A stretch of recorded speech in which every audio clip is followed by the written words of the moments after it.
Welcome to the Fogwood Files, where fog lingers among the trees and the forest holds its secrets close.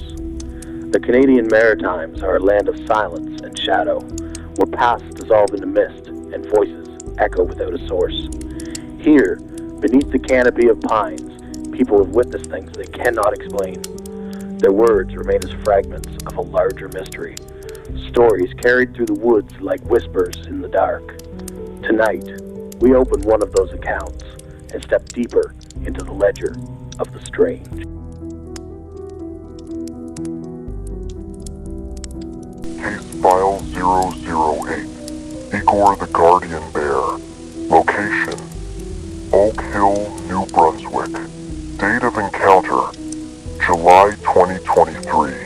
Date of report, May 2025.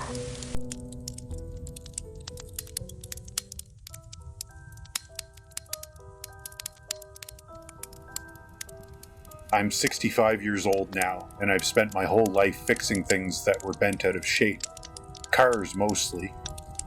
I opened my own auto body shop in 1991, started it out of a 2-bay cinder block garage with a leaky tin roof, and one busted compressor that I had to kick twice before it would even start. Built it up with my own 2 hands. No inheritance, no loans, just work. Metal makes sense. Bend it, heat it, weld it, it listens if you're patient. What I saw at my camp 3 years ago, that didn't listen. Across the road from my family's old homestead, there's a strip of boggy woodland that never could be farmed, never could be sold. Locals just called it the swamp, and that name stuck long before I ever set foot in it. Back in the early 2000s, I decided I wanted a place that wasn't the shop, wasn't the house, wasn't anywhere I had to answer a phone.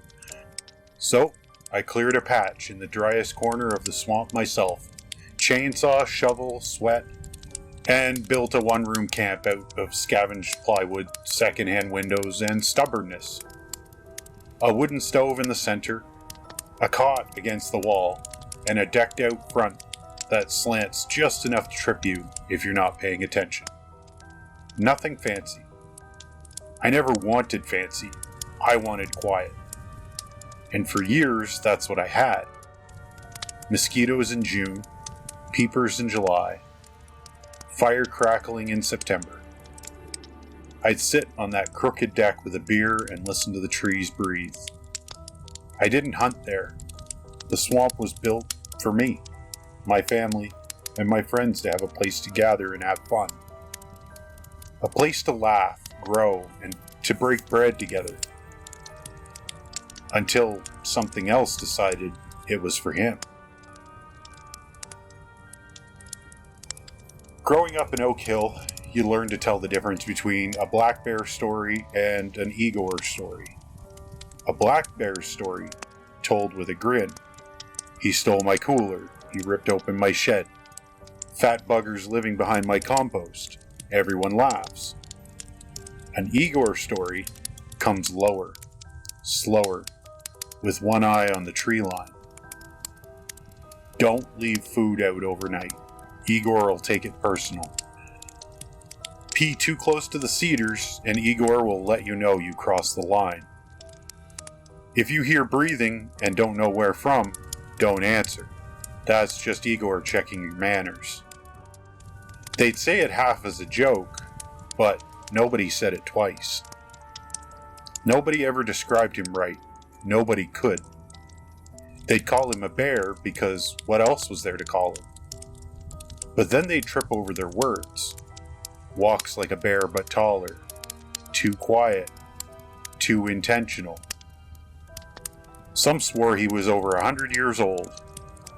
Others said he was the last thing left from when the land wasn't ours. A guardian, or a demon, or just a black bear that learned people. I never gave Igor much thought beyond an occasional laugh. Until the summer I went back to the swamp at 62 years old, and found out it wasn't mine anymore. I paused with my hand on the doorknob, the dented brass one I installed nearly 20 years ago when this place wasn't a retreat, but a project. Not just for me, for us. Back then it was weekends with my wife hauling insulation, our two girls painting scrap wood with mud like it was art, and neighbors stopping by with beer and advice I never asked for. Every nail I drove had laughter somewhere behind it. Every board had story layered under the stain. The swamp might have been built by my hands, but it was claimed by my family. Which is why the silence felt wrong. Inside, everything was as it should be, at first glance. The bunk beds I built for the girls still stood against the wall. The shelf my wife insisted didn't need to be level was still crooked as hell. Even the checkerboard I burned into the tabletop sat still waiting for a rematch that had never happened. Except one thing was missing. The enamel camp mug. The white one with the blue rim. The one everybody used at some point. Hot chocolate for the girls. Coffee for my wife. Rum for me when no one was looking. It always sat upside down beside the sink, and it wasn't there. A stiffness moved through me. Not panic, just the kind of tightening that comes before a truth you haven't agreed to hear. I stepped back outside and froze. The fire pit, the one we'd roasted marshmallows over 100 times, where my youngest once dropped her s'more and cried like it was the end of the world, had been tidied. But tidied wasn't the right word. Every stone had been lifted, not kicked, and placed in a near-perfect ring around the clearing, like the marking of a boundary. The ash bed was flat and smooth, not disturbed, but reset. And in the dead center of that clean slate, my mug, upright, half full of dark swamp water, surface trembling in the breeze. Then, from the tree line, it came. Not a growl, not a howl, not even quite a breath. It was wet, rhythmic, steady, like a bellows working through mud. A slow draw followed by a dragging release, thick and damp like lungs pulling through seaweed. Not close, not far enough, and not asking, declaring. The air went still, not quiet, just waiting. Like the woods themselves were holding tension in their branches. The mug in the center of the fire pit stayed perfectly upright, water trembling with the faintest ripple. I didn't touch it, didn't dare. Then, behind the cabin, far side of the swamp, across the narrow band of scraggly spruce and old alder, something shifted. Not walked, not crept, shifted. Like a tree adjusting its weight. A sharp crack rang out. Not from brush snapping underfoot, but from bark giving away. I turned toward the tree line, just in time to see a trunk, one of the thinner poplars, bend. Not fall, just bow, like something had leaned against it gently. But obviously trees don't lean back. They're either standing or they're down. This one straightened, wood creaking as if in protest. And another beside it tilted the opposite direction, cracking in slow motion like it had been pushed by an invisible hand. It wasn't chaotic. It was frantic. It was methodical, deliberate, controlled. As if something massive stood just out of sight in the curtain of green, pressing, testing, measuring. Not interested in ambushing, interested in declaring. A few leaves drifted down from above. One caught in a spider web hanging between two branches and swayed like a pendulum. Perfectly rhythmic, like a metronome to the shifting tree line. Another crack, higher this time, not from ground level, from shoulder height, at least to something that stood 8, maybe 9 feet tall. Then, without warning, a large dead branch came flying from the tree line like it had been pitched underhanded. It didn't spin like something thrown by a human. It sailed, flat and deliberate, landing squarely beside the fire pit with a thud that shook the mug's water into a tiny wave. A warning. Not to stay away, stay put. I didn't move. Neither did it. The forest settled, but in that tense way animals do when they've decided on boundaries, and waiting to see if you're smart enough to respect them. I didn't turn my back. I didn't speak. I didn't so much as blink long enough to miss a shift in the tree line. Slowly, calculated foot by foot, I began stepping backward toward the cabin. No sudden movements, no stumbling, just a controlled glide like I trained for it, even though every instinct wanted to sprint. The trees didn't move, but they were occupied. You know how a dog can stare without making a sound and you still feel it? This was like that, only heavier, older, smarter. About halfway to the cabin, the fire popped loud, a dry birch knot giving way, and I nearly flinched, but I caught myself. Didn't break eye contact with that dense patch of green where the branches still swayed slightly, even though the air was dead calm. The door frame of the cabin was 6 feet behind me when another sound came. Not movement, but weight settling. A deep, resonant thump. Almost like someone had braced a hand against the trunk of a tree and leaned into it, testing again.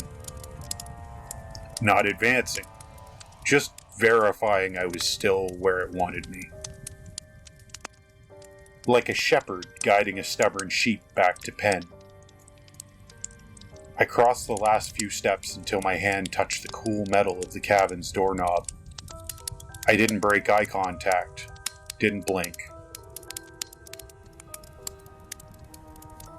Show respect. That's what my father used to say when we'd encounter moose in the old potato fields during fall. You don't gotta bow to 'em, just let 'em know you see 'em and you ain't planning to be stupid. This felt like that, only cranked to a level my father would have never imagined. Once my hand was firmly on the knob, I dipped my chin. Not quite a nod, more of a silent acknowledgement. Not surrender, recognition. And just as slow as I'd been retreating, the trees stilled.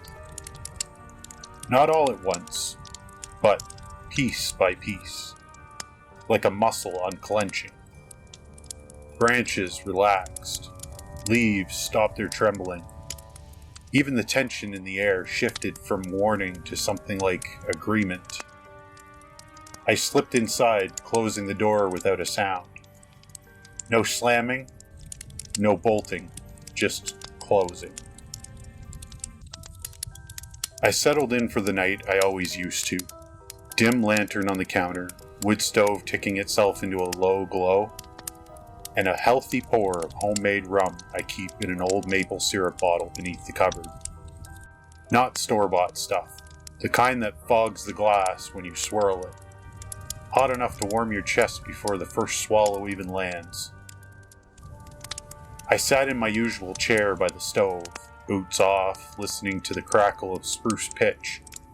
No phone, no music, just the fire breathing slow. It should have been peaceful, but the woods outside weren't at peace. I could feel it before I saw a thing. Like the whole tree line was leaning in toward the cabin, listening. Every now and then, a birch trunk gave a dry pop or a fir swayed. Something was moving out there. Something tall, heavy, deliberate. Not stomping, not crashing, just claiming space. I stayed seated, reached for my rum, kept my eyes on the window to the left of the stove. For a while I saw nothing but vague shapes in the lantern reflection. Then movement. Between two pines. Tall. Too tall to be any black bear I'd ever seen in my years in Oak Hill. It didn't walk like one either. Bears are down low, shoulders first. What passed between those trees was upright, shouldering the branches aside like a man pushing through a crowd, slow and unconcerned.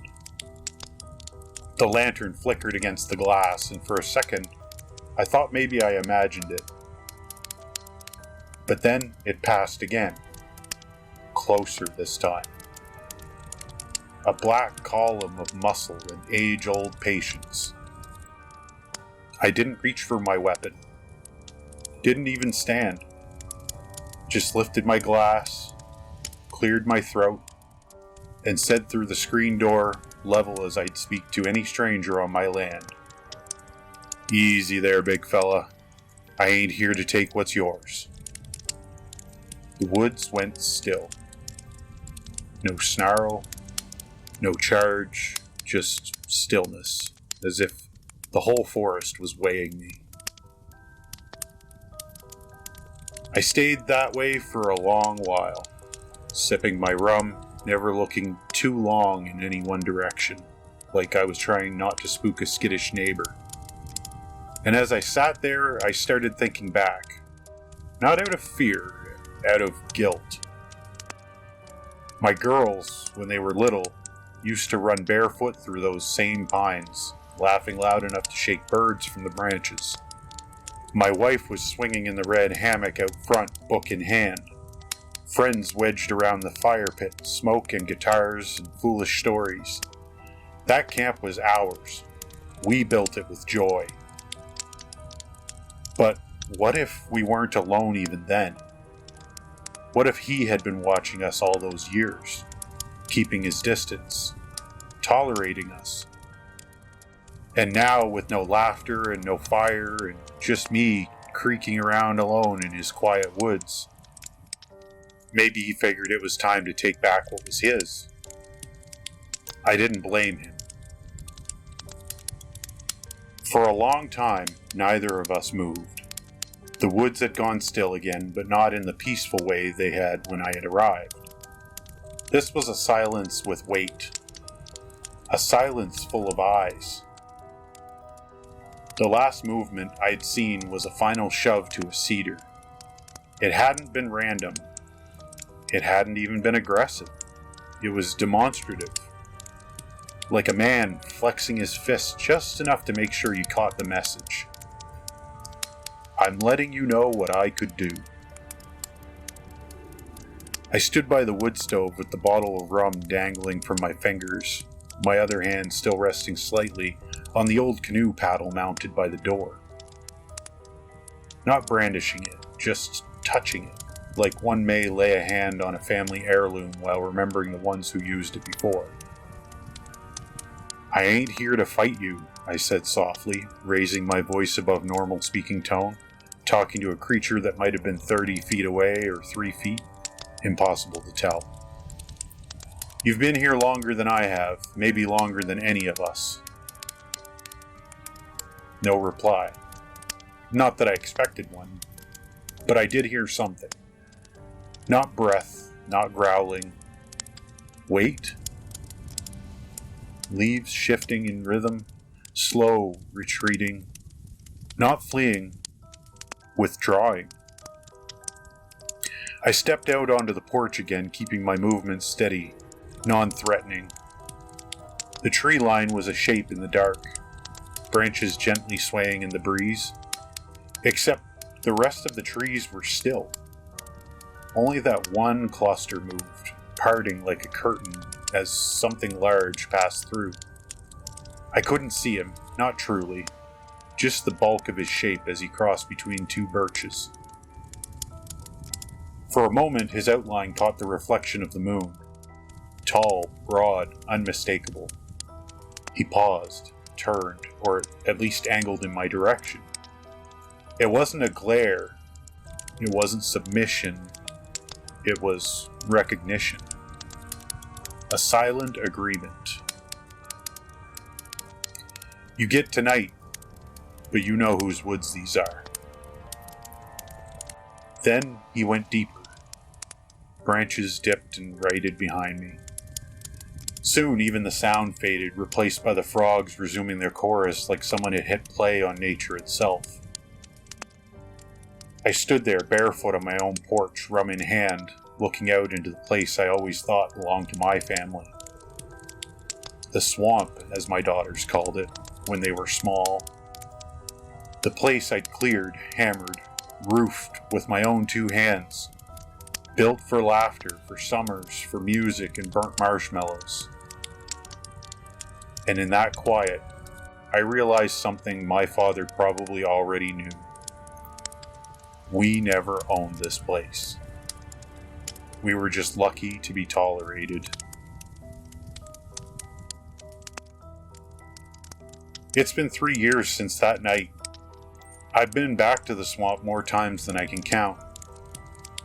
Cut firewood, fixed the deck, took my grandkids out on the old aluminum boat to catch perch.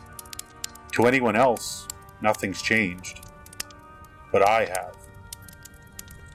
Now, when I walk the trail across from the homestead, I don't just listen to the wind. I pay attention to where it doesn't blow. I don't chalk every echoing crack to settling frost or porcupines, and I never assume I'm alone. I didn't tell many people about it at first. My wife knew something happened. She said I came back to the house that night pale as drywall mud. I told her I heard something big. She didn't push. After 40 years together, she knows when to let me chew on something in my own time. But word travels in Oak Hill faster than any radio. I heard whispers from old-timers at the store, half joking, half testing me. You heard Igor yet? Any trees go walking up by your camp? Some say Igor's just a bear that got too smart for traps. Others say he's the same beast since the 50s. Shot at, wounded, but never killed. Some go farther, claiming that he ain't an animal at all, something between. 1 foot in this world, one in the one we ain't supposed to understand. I used to laugh at stories like that. Now I don't. Because I remember the way those trees moved, not just pushed, placed, with intention. Predators chase. Territory holders bluff. But that thing, Igor, he measured me. He judged me. And when he decided I wasn't a threat, he let me stay. So why am I writing this now? Because I know sooner or later some fool's gonna come stomping into those woods thinking they're king because they've got a gun or a license or an opinion. They won't treat this place with respect. They won't understand that silence means somebody's watching. And I'd rather be the old man everyone laughs at than the one who said nothing. So, there it is, plain as I can put it. I don't care if you believe me. I don't care if you think it's just a story spun by an old auto body man with too much time and too much rum. I know what I heard. I know what I felt. And I know what was out there that night was no ordinary animal. If you plan on heading into the woods around Oak Hill, remember this. You are a guest there. Do not go stomping in like you own the place. Do not yell, rev engines, smash bottles, or try to prove how tough you are. Bring respect or don't go at all. Because Igor, whatever he is, whatever he's become, still walks those tree lines. And from what I've come to understand, he doesn't bother people unless they make the mistake of thinking he can be challenged. I was spared because I froze, listened, and backed off. Not because I was brave, not because I was strong, but because I understood, even if only for a moment, that I was not alone and not in charge. So take this however you want. Laugh at it, pass it around, call it folklore. But when you're out there some night and those trees go still, the woods go quiet, and you feel seen before you even realize why, don't say nobody warned you. End of report.